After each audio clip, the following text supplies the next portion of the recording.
கரங்களை தட்டி கர்த்தருடைய வார்த்தைக்காக நாம் ஆண்டவருக்கு நன்றி செலுத்துவோம். இன்றைக்கு காலை வேளையில் ஒரு வசனத்தை குறித்து நாம் பார்த்து தியானித்தோம். அதனுடைய தொடர்ச்சியை இப்பொழுது நாம் தியானிக்க போகிறோம். இன்றைக்கி காலையில் வராதவங்களுக்காக நான் சுருக்கமாக சொல்கிறேன். இன்றைக்கி ஒரு காரியத்தை பார்த்தோம். தேவரீர் எங்களை சிறுமைப்படுத்தின நாட்களுக்கும் சங்கீதம் 90:15 வாசித்தோம். சங்கீதம் 90:15 எடுத்தவங்க வாசிக்கலாம். இந்த வசனத்தை குறித்து பார்த்தோம். இதுக்கு யாரை பார்த்தோம் அப்படின்னா மேவி போசேத். மேவி போசேத் அப்படின்றது யோனத்தானுடைய மகன். அவரை குறித்து பார்த்தோம். இந்த மேவி போசேத் எந்த அளவுக்கு சிறுமைப்படுத்தப்பட்டார், அவர் லோதேபாரிலே குடியிருந்தார் அப்படின்னு வாசிக்கிறோம். ஒரே நாளில் அவருடைய தாத்தாவும் அவருடைய அப்பாவும் 2 பேருமே என்ன செய்கிறாங்க, மரித்து போகும்போது அவர் சின்ன பையன். அப்போ வேலைக்காரங்க அவரை தூக்கிட்டு ஓடும்போது கீழே விழுந்து என்ன ஆயிடுது, அவருக்கு 2 காலுமே முடமாக போயிடுது. அப்போ அவர் தலைமறைவாய் வளர்க்கப்பட்டார் அப்படின்னு பார்க்குறோம். யாருக்குமே தெரியாது சவுலுடைய பேரன் உயிரோடு இருக்கிறாருன்னு தெரியாது. இருந்தால் அவரை என்ன செஞ்சிருவாங்க, கொன்று போட்டுருவாங்க. அதனால அவர் மறைந்தே வளர்க்கப்பட்டார். அப்படியே வளர்ந்து அவரும் பெரிய பிள்ளையாயிருத்தார். அவருக்கும் ஒரு குழந்தை பிறந்துருது. அந்த அளவுக்கு அவர் எப்படி செய்கிறாரு, சிறுமைப்படுத்தின பல ஆண்டுகள் அவர் தலைமறைவாகவே இருக்கிறார். யாருக்குமே தெரியாமல். லோதேபார் அப்படின்றது விவசாயமே பண்ண முடியாது, தண்ணீர் இல்லாத இடம், வெறுமையான இடம் அப்படின்லாம் பார்த்தோம் நம்ம. அப்படிப்பட்ட இடத்துல இந்த மேவி போசேத் ஒளிந்து கொண்டு வாழ்ந்து கொண்டு இருக்கிறார். ஆனால் கர்த்தர் அவருடைய வார்த்தையின்படி சிறுமைப்படுத்துகிற நாட்களுக்கும் துன்பத்தை கண்ட வருஷங்களுக்கும் சரியாக என்ன செய்வார், மகிழ்ச்சி ஆக்குவார். ஏன் அப்படின்னா இந்த உடன்படிக்கையை தாவீது என்ன செய்கிறாரு, யோசிக்கிறார். யோனத்தான் செய்த உடன்படிக்கை. இன்னைக்கு காலையில் ஓலையூரில் பார்த்தோம். யோனத்தானுடைய காரியங்களை குறித்து நிறைய பார்த்தோம். ஆனால் இப்போ அங்கே போக வேண்டாம்னு நினைக்கிறேன். யோனத்தான் நிமித்தம் செய்த அந்த உடன்படிக்கையை தாவீது நினைத்து அங்கேருந்து என்ன செய்கிறாரு, இவரை கூட்டிகிட்டு வர்றாரு. எங்கேருந்து கூட்டிகிட்டு வர்றாரு, லோதேபாரில் இருந்து மேவி போசேத்தை கூட்டிகிட்டு வர்றார். கூட்டிகிட்டு அவருக்கு நல்ல கனம் கொடுக்கப்படுதுன்னு வாசிக்கிறோம். சவுளுடைய நிலங்களை எல்லாம் மேவி போசேத்துக்கு என்ன செய்கிறாங்க, கொடுக்குறாங்க. நிலத்தை கொடுப்பது மட்டுமல்ல, ராஜாவுடைய ஸ்தானத்திலே அவர் உயர்த்தி வைக்கப்படுகிறார். அவருடைய இருதயம் எப்படி இருந்திருக்கும், அப்போ ரொம்ப சந்தோஷமாக இருந்திருக்கும். ஒரு சில வருடங்கள் போகுது. அதுக்கப்புறம் தாவீதுக்கு ஒரு பிரச்சனை வருது. தாவீது என்ன செய்கிறாரு, அவர் இருக்கிற இடத்துலேருந்து எங்கே போயிடுறாரு, அவர் அப்சலோமுக்கு பயந்து அவர் அரண்மனையை விட்டு என்ன செய்கிறாரு, ஓடி போகிறார். அந்த நேரத்தை ஒருத்தன் பார்த்துக்கிட்டே இருந்தான். யார் பார்த்துக்கிட்டு இருந்தது, சீபான்னா யாருன்னா அந்த மேவி போசேத்துடைய வேலைக்காரன்.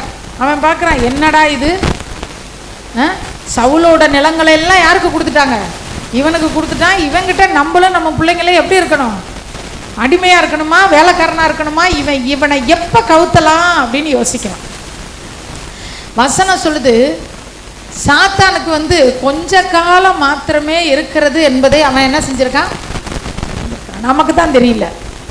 நமக்கு இல்லாத ஒரே ஒரு அறிவு பிசாசுக்கு இருக்கு. பிசாசு ஒரு முட்டாள், அவனுக்கு ஒன்றும் தெரியாது. அவன் எது செஞ்சாலும் தப்பாக தான் செய்வான். ஆனால் ஒரே ஒரு விஷயத்தில் மட்டும் நம்மளை விட அவன் அறிவாக இருப்பான். எந்த விஷயத்தில், கொஞ்ச காலம் மாத்திரம் இருக்கிறது என்பதில் நாம் அவ்வளோ தெளிவாக இல்லை. ஆனால் அவன் என்ன செய்வான், சர்வ ஜாக்கிரதையாக இருப்பான். நம்ம கொஞ்ச காலம்தான் இருக்குது, சீக்கிரம் மனம் திரும்பணும், சீக்கிரம் நம்ம கர்த்தர் பட்சமாக என்ன செய்யணும், நெருங்கி வரணும், ஆண்டவருக்கு பிரியமாக வாழணும், ஆத்துமாக்களை ஆதாயம் பண்ணணும், ரட்சிப்புக்குள்ளே அநேகரை என்ன செய்யணும், வழி நடத்தணும். இந்த எண்ணம்லாம் நமக்கு எப்படி இல்லை. ஆனால் அவனுக்கு இருக்குது. நமக்கு கொஞ்ச காலம்தான் இருக்குது. அதனால் எத்தனை பேரை கவுக்கணுமோ அத்தனை பேரை கவுக்கிறதுல அவன் எப்படி இருப்பான், தெளிவாக இருக்கான். சரி, அப்போ இந்த சீபா யோசிக்கிறான், இது நமக்கு கொடுக்கப்பட்ட நல்ல வாய்ப்பு. இந்த வாய்ப்பை பயன்படுத்தி மேவி போசேத்தை நம்ம என்ன செய்யணும், கீழே தள்ளணும் அப்படின்னு முயற்சி பண்ணுறான். முயற்சி பண்ணி தாவீது அரண்மனையை விட்டு புறப்பட்டு வனாந்தரமான இடத்துக்கு போகும்போது இந்த மேவி போசேத் என்ன இந்த சீபா என்ன செய்கிறான் அப்படின்னு சொல்லி நம்ம வாசிக்கலாம். 2 சாமுவேல் 16 1 4 வரைக்கும் வாசிக்கலாம். 2 சாமுவேல் 16 என்ன நடக்குது பாருங்க. முதல்ல தாவீது அந்த சீபாவை கூப்பிட்டு தான் கேட்குறான். என்ன கேட்குறாரு? சவுலின் வீட்டாரில் யாராவது இருக்காங்களா தயவு செய்கிறன்றக்கு இந்த சீபா தான் சொல்கிறான் மேவி போசேத் இருக்கிறாரு அப்படின்னு. அப்போ ராஜா என்ன செய்கிறாரு? தாவீது ராஜா மேவி போசேத்துக்கு சவுலுடைய எல்லா நிலங்களையும் அவனுடைய வீட்டாருக்குள்ள எல்லாத்தையும் கொடுத்து வச்சுக்கோன்னு சொல்லும்போது உள்ளுக்குள்ளேயே இவனுக்கு ஒரு பொறாமை ஓடிக்கிட்டு இருக்கு இந்த சீபாவுக்கு. இவனை எப்படி என்ன இந்த 2 காலம் முடமாக போய் இத்தனை வருஷம் இவன் என்ன செய்கிறான்? ஒளிஞ்சுக்கிட்டு இருந்தவனுக்கு இவனுக்கு இருக்கா? இவனுக்கு கிடைச்ச வாழ்வா இது? ராஜாவோட பந்தியில் இவன் உட்கார்ற அளவுக்கு இவன் பெரிய ஆளா அப்படின்ற எண்ணம் ஓடிக்கிட்டே இருக்கு. தகுந்த நேரம் பார்த்தான் தாவீது வனாந்தரத்துக்கு துரத்தப்பட்ட அந்த நேரத்தில் ஓடி வர்றான். எதை கொண்டுட்டு வரான்? கழுதைகளை கொண்டுட்டு வரான், திராட்சை குலைகளை கொண்டு வரான், திராட்சை ரசத்தை கொண்டு வரான், அப்பங்களை கொண்டு வரான். எல்லாத்தையும் கொண்டு வந்து கொடுக்கும்போது இதெல்லாம் எதுக்கு அப்படின்னு தாவீது கேட்கும்போது இதெல்லாம் உங்களுக்கு தான்.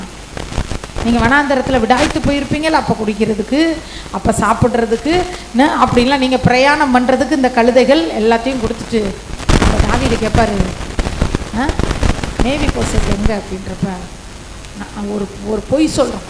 என்ன சொல்கிறான்? நீங்கள் எருசலேமை விட்டு துரத்தப்பட்டோடனே அவன் பயங்கர சந்தோஷமாக இருக்கான். யார்? மேவி போசேத் சந்தோஷமாக இருக்கான்னு பொய் சொல்கிறான். அவன் ரொம்ப சந்தோஷமாக இருக்கான். நீங்கள் போன ஒன்றையும் இஸ்ரவேல் வீட்டார் ராஜ்யத்தை என் பக்கம் திருப்ப போகிறாங்க, நான் ராஜாவாக போகிறேன் அப்படின்னு சொல்கிறான் ராஜா அப்படின்னு பொய் சொன்ன ஒன்றையும் தாவீது சொல்கிறார். அப்படியா அப்படின்னு என்ன சொல்கிறாரு? அந்த வசனத்தை போடு, 4வது வசனம். அப்பொழுது மேவி போசேத்துக்கு உண்டானதெல்லாம் உன்னுடையதாயிற்று, முடிஞ்சிருச்சு. அல்லேலூயா. ஆண்டவர் ஒவ்வொரு அசைவையும் ஆண்டவர் பார்க்குறார். மனுஷங்க 1000 செஞ்சு நம்மளை கவுத்தணும்னு நினைச்சாலும் நம்மளை நிமிர்ந்து நிற்க பண்ணுகிற தேவன். சிலர் ரதங்களை குறித்தும் சிலர் குதிரைகளை குறித்தும் மேன்மை பாராட்டுவார்கள். நாங்களோ எங்கள் தேவனாகிய கர்த்தருடைய நாமத்தை குறித்து மேன்மை பாராட்டும். அவர்கள் முறிந்து விழுந்தார்கள், நாங்களோ எழுந்து நிமிர்ந்து நிற்கிறோம். எல்லாம் போயிடுச்சு. மேவி போசேத்துக்கு பழைய நிலைமைக்கு வந்துட்டார். எப்படி நிலைமைக்கு வந்துட்டாரு? முன்னாடி எப்படி ஒன்றுமே இல்லாமல் இருந்தாரா? அந்த மாதிரி அத்தனையும் போய் இருக்கிறார். ஆனால் ஆண்டவர் நம்மை காண்கிற தேவன். ஆண்டவர் எப்படிப்பட்ட தேவன்? காண்கிற தேவன். ஆண்டவர் தேவ பிள்ளைங்க வாழ்க்கையில் ஒரு உபத்திரவம், ஒரு பாடு, ஒரு இழப்பு அவர் ஏற்படுத்தினார்னா அதை அவரே தான் சரி பண்ணுவார். அவர் ஒன்றுமே இல்லாமல் இருந்தார். ஆண்டவர் என்ன செஞ்சார்? அவரை அரண்மனையில் கொண்டு வந்து உட்கார வச்சார். யோசேப்பு மாதிரி தான் இது. எப்படி? யோசேப்பு மாதிரி குழியில் கடந்தவரை தூக்கி எடுத்து கொண்டுட்டு போய் எங்கே வைக்கிறாங்க? ஆமாம், போத்திபாருடைய அரண்மனையில் இருக்கு. அங்கேருந்து எங்கே போயிட்டாரு? சிறைச்சாலைக்கு. ஆனால் அங்கேருந்து ஆண்டவர் அதை விட பெரிய ஸ்தானத்தை கொண்டு போனார். அதே மாதிரி தான் இந்த மேவி போசேத்துக்கு நடந்துச்சு. ஒன்றுமே இல்லாமல் இருந்தார், ஆண்டவர் கொண்டு வந்தார். எல்லாம் கிடச்சிருச்சின்னு இருக்க நேரத்தில் ஒரு சூழ்ச்சி, மனிதர்களுடைய சூழ்ச்சியினால் சகலமும் அவரை விட்டு என்ன செஞ்சிருச்சு? போயிருச்சு. ஆனால் ஆண்டவர் திரும்ப அவர் இழந்ததை பெற்றுக்கொள்றதற்கு கர்த்தர் அவருக்கு ஒரு நேரத்தை வைத்திருந்தார். அல்லேலூயா. 2 சாமுவேல் 19 24 30 வரைக்கும் வாசிக்கலாம். இப்போ என்னன்னா தாவீது வனாந்தரத்தில் இருந்தாரா? இப்போ வனாந்தரத்துலேருந்து திரும்பி எங்கே வந்துட்டு இருக்காரு? சீயோன் கோட்டையை மறுபடியும் பிடிச்சிட்டாரு. மறுபடியும் எங்கே வராரு? அரண்மனைக்கு வந்துகிட்டு இருக்காரு. போகும்போது சோகத்தோடு போனார். இப்போ எப்படி வர்றாரு? சந்தோஷமா வர்றாரு. இப்போ அவரை தூசிச்சவன் கீசிச்சவன் எல்லாம் ஓடி என்ன செய்கிறான்? காலில் விழுவுறான், மன்னிப்பு கேட்குறான். அப்படி சீமை பார்த்தீங்கன்னா அப்படி தூசிச்சவன் இப்போ என்ன பண்ணிட்டான்? சரண்டர் ஆகிறான். ஆண்டவர் எப்படியாப்பட்டவங்களா இருந்தாலும் நம்ம காலில் விழுக வச்சு சரண்டராக வைப்பார். எல்லாரையும் நம்ம காலில் விழுக வச்சு வேடிக்கை பார்க்க மாட்டார். எவன் ஒருவன் பேலியாளின் மகனே நீ என்ன செய், தொலைஞ்சு போடா, நீ சாவுடா அப்படின்னா, சீமை சாவுடான்னு நான் சொல்கிறேன், இங்கே வா, வந்து நீ வந்து உயிருக்காக தாவீது காலில் உழு அப்படின்னு உழுக வச்சார் ஆண்டவர். அப்படி தாவீது திரும்பி வந்துக்கிட்டு இருக்காரு. சத்துருக்கள் எல்லாம் பயந்துக்கிட்டு, ஐயோ இவர் மறுபடியும் ராஜாவாயிட்டாரு, நாம் என்ன பண்ணோம் மாட்டிக்குவோன்ற நேரத்தில் வாசிக்கலாம். ஐயோ எத்தனை வருஷம் சவரம் பண்ணவே இல்லையா, என்ன செய்யலையா, ட்ரெஸ்ஸை கூட துவைக்கலையா, அழுதுகிட்டே உட்காந்துருக்காராம்.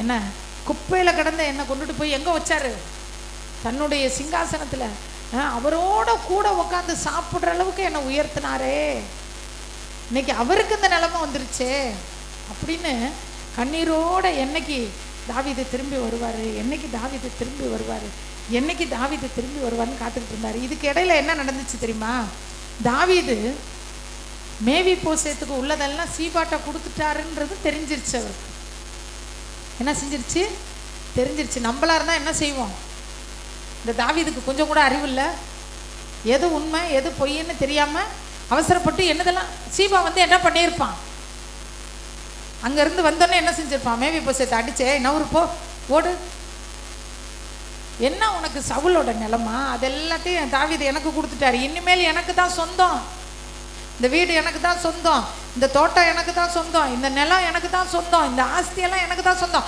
உனக்கு ஒன்றுமே இல்லை போடான்னு அடித்து துரத்திருப்பார். ஆனால் அப்படி இருந்தாலும் தாவீது எனக்கு கொடுத்ததெல்லாம் மறுபடியும் பிடுங்கி சீபாவுக்கு கொடுத்தாலும் இந்த மேவி போசத்தினுடைய இருதயம் தாவீதின் மேலே பற்றுதலாக இருந்துச்சு. அல்லேலூயா. ஆண்டவர் எனக்கு கொடுத்தாலும் சரி, ஆண்டவர் எனக்கு கொடுக்கலன்னாலும் சரி, நம்ம இருதயம் யார் மேலே பற்றுதலாக இருக்கணும், கர்த்தர் மேலே பற்றுதலாக இருக்கணும். அவர் என்றைக்குமே கொடுக்கலை இல்லைங்கிறதே அவர் சரித்திரத்தில் இல்லை.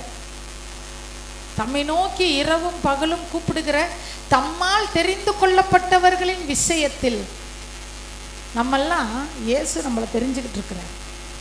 நம்ம விஷயத்தில் அவர் நியாயம் செய்வார்.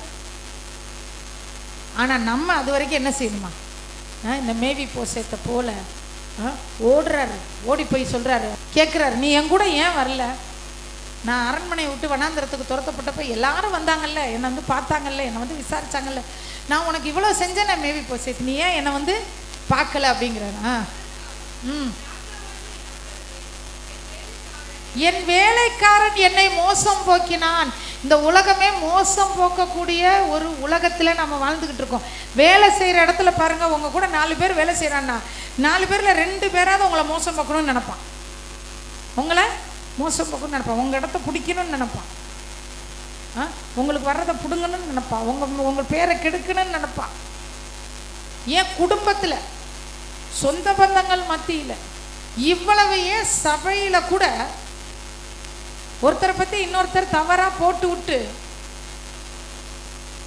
இப்போ பாஸ்டர் ஒருத்தவங்களை வந்து நல்லா ஒரு கனம் பண்ணி வச்சுருக்கிறாங்கன்னா அவங்க மேலே என்ன குறைய சொல்லி அவங்கள அந்த இடத்த விட்டு இறக்கலான்னு, அப்படிப்பட்ட கொடுமையான காலம் இது.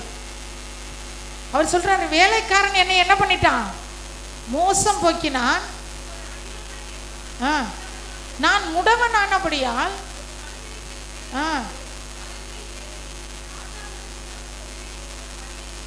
நான் என்னால் எனக்கு 2 கால் இல்லை, ஒரு கழுதையில் சேனம் வச்சு நான் ராஜா கூட போகிறேன்னு சொன்னேன்.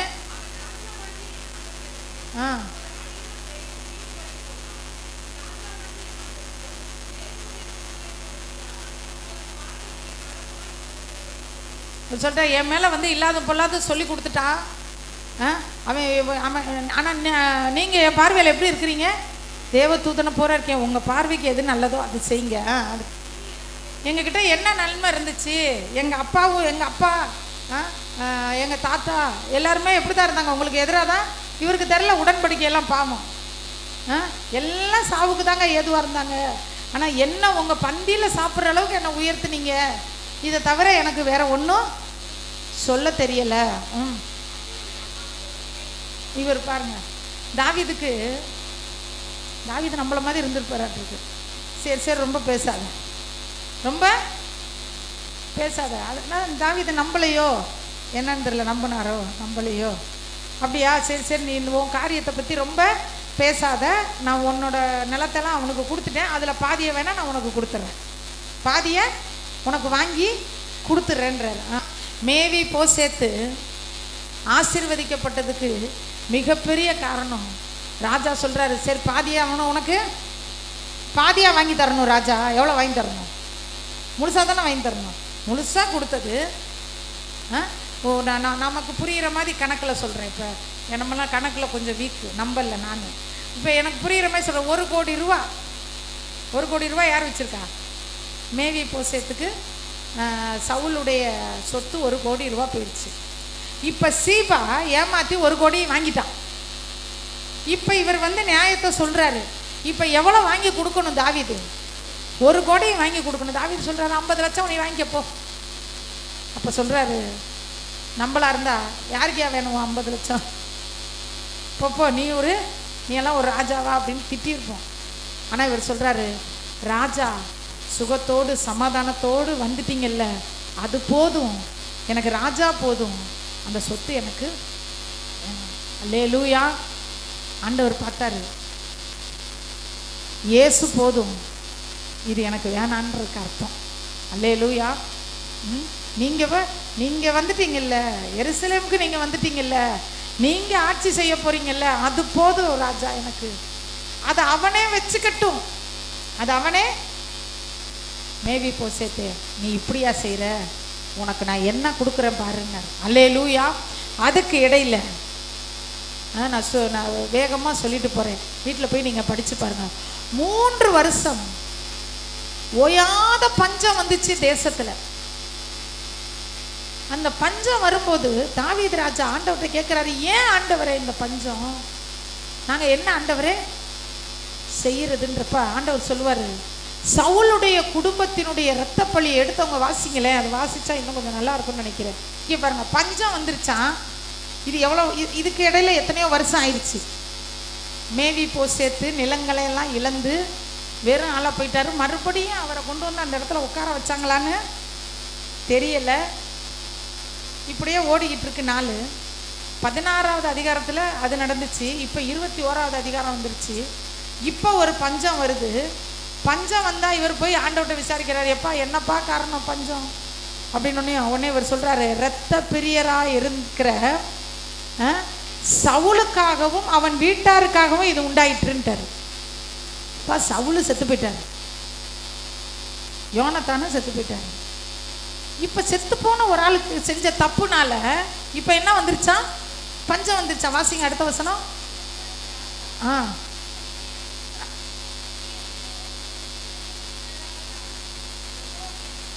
போதும், நான் சுருக்கமாக சொல்கிறேன் பாருங்களேன். பஞ்சம் வந்துருச்சா? ஏன் பஞ்சம் வந்துச்சு அப்படின்னு இவர் ஜெபம் பண்ணும்போது ஆண்டவர் சொல்கிறாராம், கிபியோனியவருடைய இரத்த பழிக்காக இது நடந்துச்சு அப்படிங்கிறாரு. உடனே இவர் என்ன செய்கிறாரு, அப்படியா நான் கிபியோனியரை போய் கூட்டிகிட்டு வரேன். இதெல்லாம் எதுக்காக நடக்குது தெரியுங்களா? கர்த்தர் மேவி போசேத்தை ஆசீர்வதிக்கணும்னு சித்தம் வச்சிருக்கிறாரு. எத்தனை மனிதர்கள் வந்து பிடுங்கி பறிச்சாலும் சரி, கர்த்தர் அவருடைய பிள்ளைகளை ஆசீர்வதிக்கணும்னு நினைச்சாருன்னா என்ன வேணாலும் செய்வார். அல்லேலூயா. இந்த பஞ்சம் வந்ததுக்கப்புறம் இவர் விசாரிக்கும் போது கிபியோனியருடைய இரத்த பழிக்காக தான் இதெல்லாம் நடந்துச்சுன்னு இவர் உடனே கிபியாவில் இருந்து கூப்பிடுறாரு, எல்லாத்தையும் வாங்கப்பா அப்படின்னு கூப்பிட்டு கேட்குறாரு, என்னப்பா கர்த்தருடைய சுதந்திரத்தை நீங்கள் ஆசீர்வதிங்க, உங்களுக்கு வந்து சவுல் செஞ்ச தப்புனால தான் எங்களுக்கு இப்போ பஞ்சமா? எப்பங்க சவுல் தப்பு பண்ணாரு? எப்பங்க பஞ்சம் வருது? அவரே போயிட்டாரு.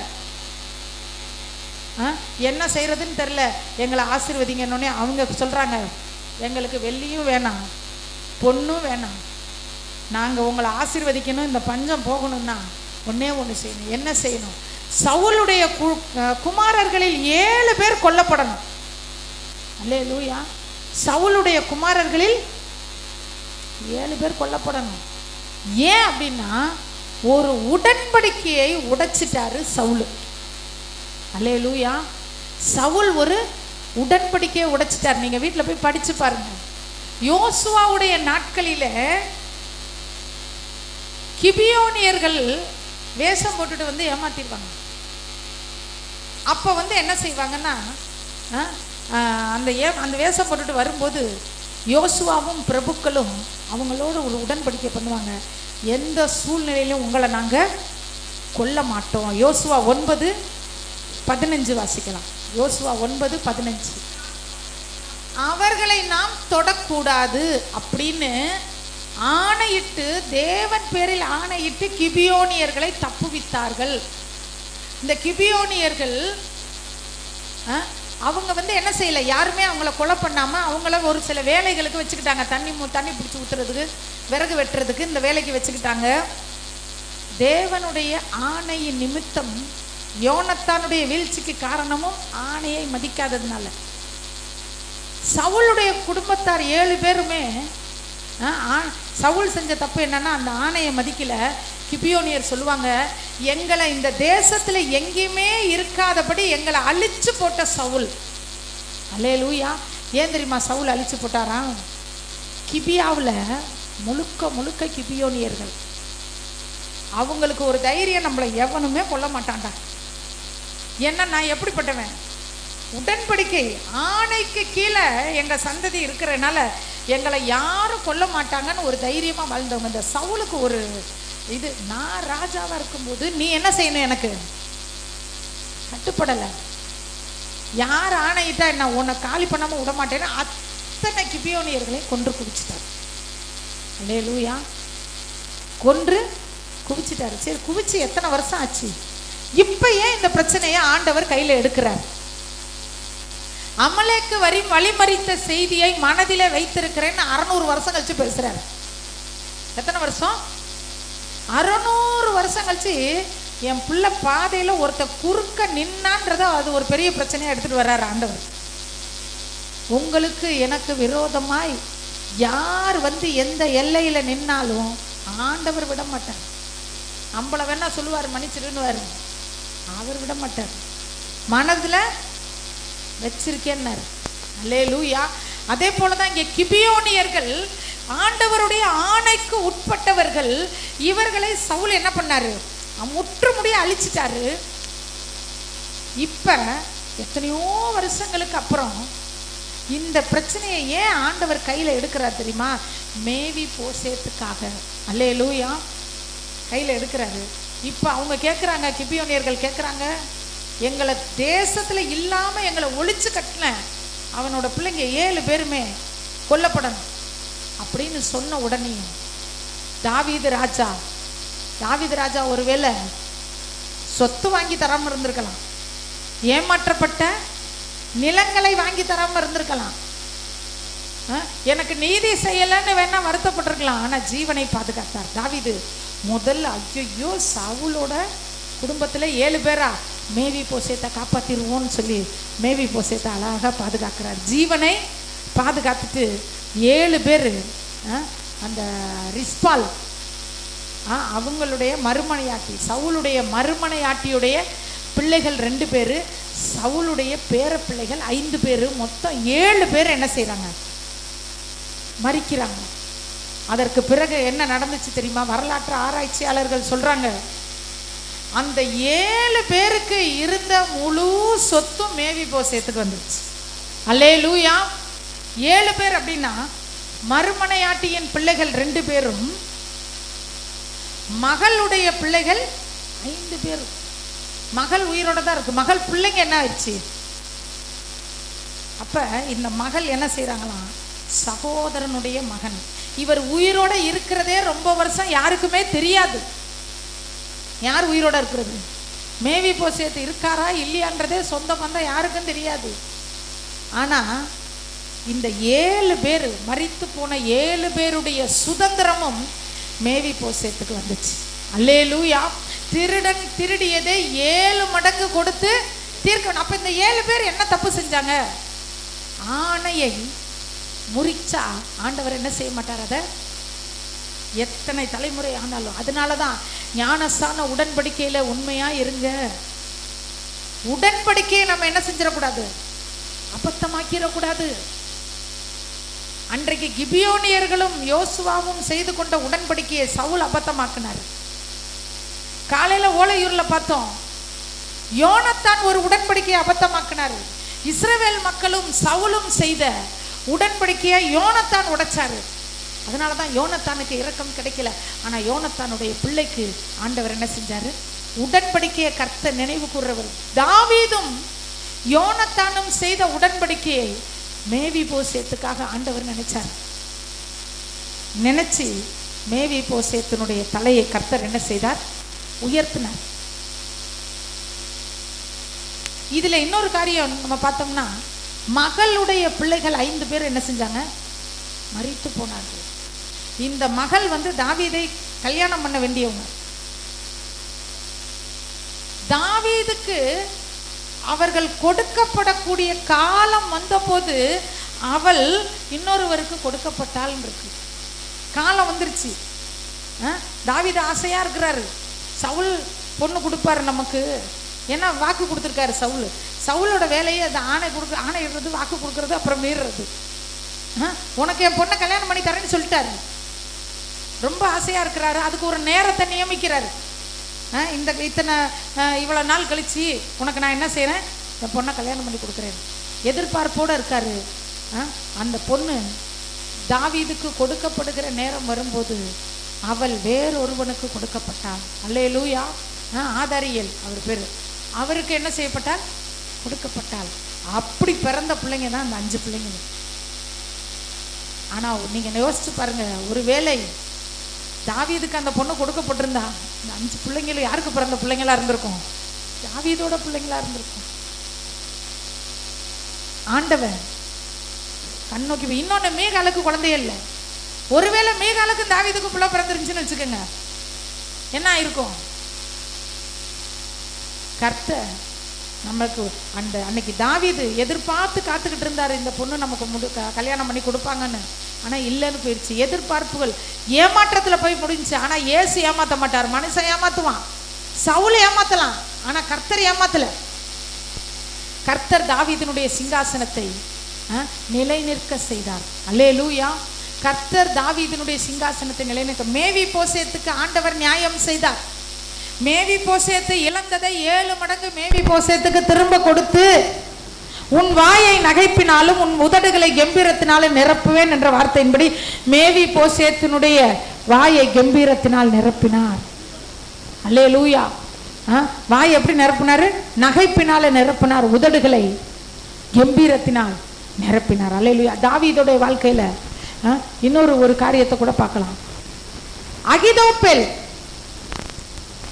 தாவீதுடைய முழு பலமே அகிதோப்பேல் தான். யாரு?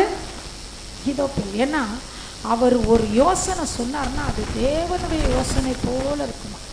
யாருடைய யோசனை போல இருக்கும்? எடுத்தவங்க வாசிக்கலாம். அகிதோப்பேல் போயிட்டா தாவீதுடைய பலமே போயிடுச்சுன்னு அர்த்தம். ஆண்டவர் சொல்றார், தாவீது, அகிதோப்பேல் உன்னோட பலம் இல்லடா, நான் தான் உன் பலம். அகிதோப்பேலுக்கு என்ன நடக்குதுன்னு நீ பாருங்கிறார். அல்லேலூயா.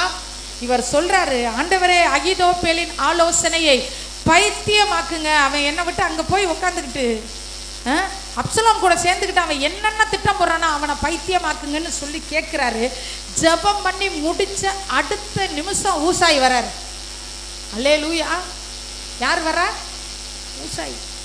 தாவீது கேட்கிறார், நீ எங்கயா வந்த? நான் உங்க கூட வரேன். இல்லை, என் கூட நீ வராத. அகிதோப்பேல் போய் அப்சலோம் கூட சேர்ந்துட்டான், நீயும் போயிரு, அங்க இருந்து அவனை குழப்பி விடுன்னு சொல்லி அனுப்பி விடுறாரு. அல்லேலூயா. பைத்தியமாக்குங்கன்னு கேட்டார்ல, பைத்தியமாக்குறதுக்கு ஒரு ஆள் அனுப்புறாரு. ஆண்டவர் புத்தியை தெளியவும் பண்ணுவார், பைத்தியம் பிடிக்க வைப்பார். நம்முடைய எதிரிகளுக்கு குருட்டாட்டம் பிடிக்க வைப்பார், கண்மயக்கம் உண்டாக செய்வார். ஜீவனுள்ள தேவனை ஆராதிக்கிற பிள்ளைங்களுக்கு எதிராக யாருமே நின்னதா சரித்திரமே இல்லை. ஊசாய உடனே அனுப்புறாரு ஆண்டவர். தாவீத, ஊசாயா நீ அங்கே போகணும். அங்கே தான் போன உடனே நடக்குது, ஒரு கூத்து நடக்குது.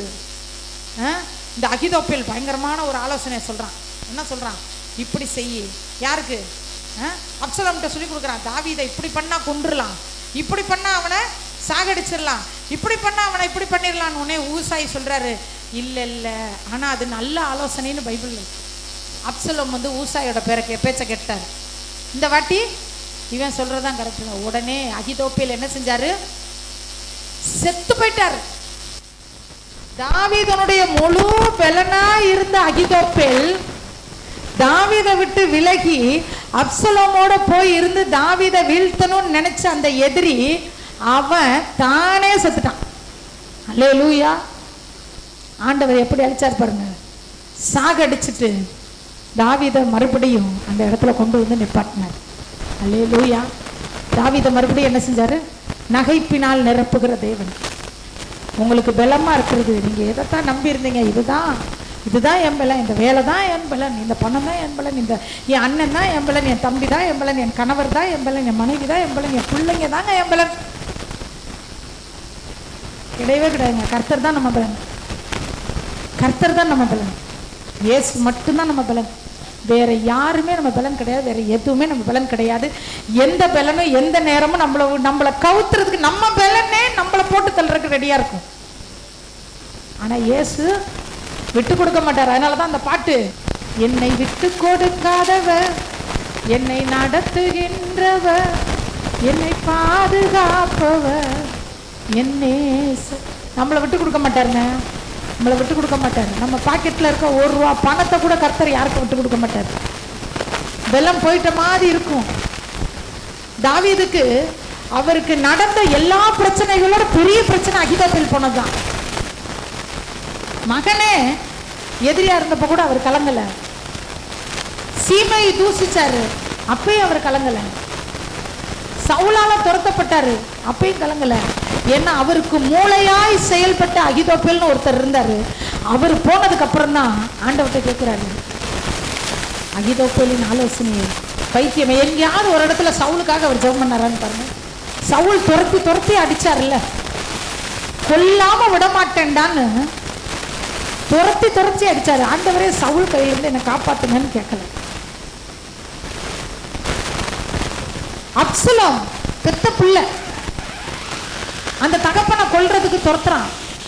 அப்பயும் ஆண்டவரே அப்சலோம் கையில இருந்து என்னை காப்பாத்துங்க ஆண்டவரே அப்படின்னு கேட்கல. அவர் உடனே ஓடித்தான் போனார், ஓடி தப்பிச்சுக்கிட்டு ஒன்னாரு.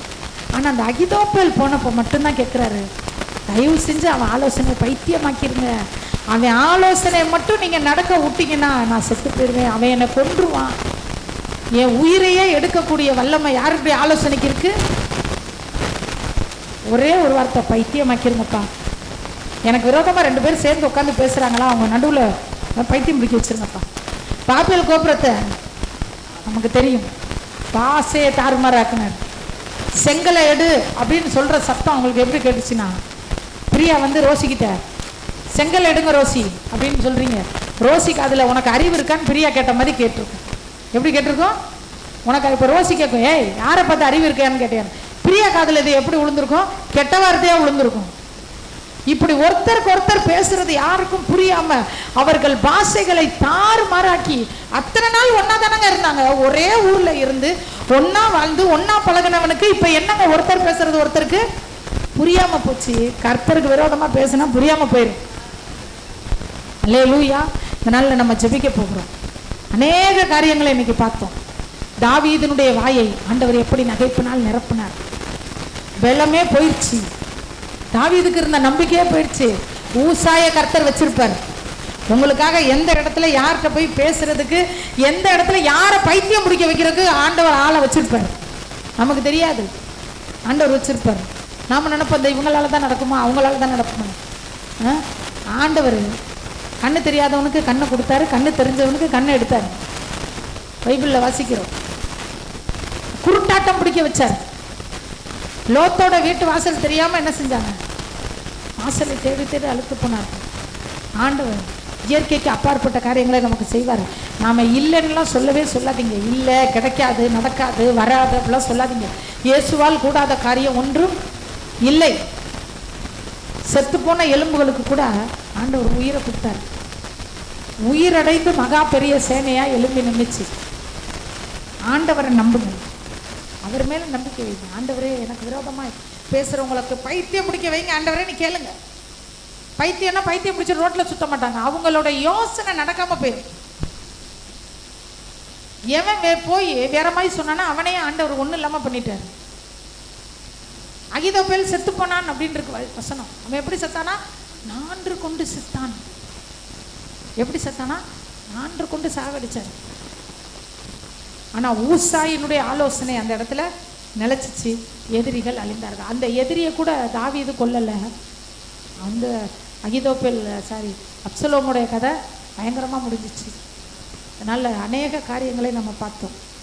தாவீதின் வாழ்க்கையில் ஆண்டவர் தாவீதினுடைய சஞ்சலத்தையும் துக்கத்தையும் எப்படி அவர் நகைப்பாய் மாற்றினார். மேவி போசேத்து இழந்து போன காரியத்தை ஆண்டவர் எப்படி மேவி போசேத்துக்கு 7 மடங்கு திருப்பி கொடுத்தார். வரலாற்று ஆசிரியர்கள் எழுதி வச்சிருக்காங்க, மேவி போசேத்தினுடைய வாழ்க்கையில் முன்னிலைமையை விட பின்னிலைமை 7 மடங்கு மேவி போசேத் ஆசீர்வாதமாக இருந்தாராம். ராஜாவோட பந்திக்கு அவருக்கு இல்லாமல் போயிருக்கலாம், ஆனால் அடுத்த ராஜாவாக அவர் இருந்தார். அல்லேலூயா. ஆண்டவர் உங்களுக்கு மேவி போசேத்துக்கு செஞ்சவர் உங்களுக்கு செய்வார். நம்ம எல்லாரும் எழும்பி நின்று ஜெபிக்க போகிறோம்.